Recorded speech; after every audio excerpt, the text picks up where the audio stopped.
Mr. Mayor, distinguished council members, I stand before you as a young man born and raised right along the east-west Martin Luther King corridor, where so many strong and devout community leaders have had their humble beginnings. Mr. Mayor, distinguished council members, you have an opportunity in this hour that you may never have again for the rest of your life. That opportunity is to keep from scarring the American dream. 50 years ago, people that looked like me, after being beaten, hung, burned, jailed, some even having their tongue cut out for learning how to read, were able to eke out just enough of a compromise for the right to participate in America's long-tested democratic process. In theory, the choice before you, if passed, would essentially thwart your city's minority population of its power to choose. I assure you, this is not the highest and best use of your power. The people in Districts 1 and 2 long for development and economic inclusion, not a political reprimand. Yes, we can make some changes politically, but we also need to invest in the delicate human capital that is untapped.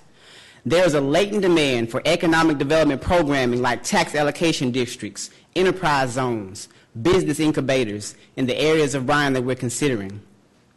Considering these types of alternatives positions Bryan to be in a position to be a vanguard for what American cities of the future can look like. As elected officials, I beseech you to place a greater emphasis on economic mobility influences, not just in your district, but especially for the least of them.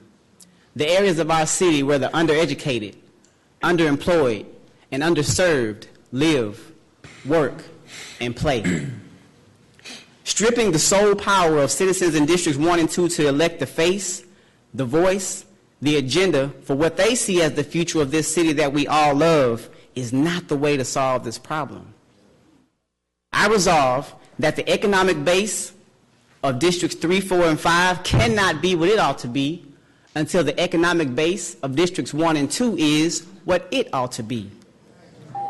A great compromise is needed. A new deal is needed. Let's consider tax abatements for new districts and for new businesses in Districts 1 and 2.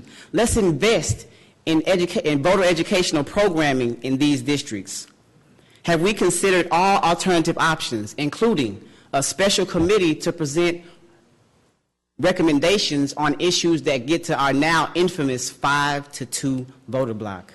Mr. Mayor, distinguished members of the council, Bryan, Texas is equally balanced between good and bad. Your next move will tilt the scales. Thank you.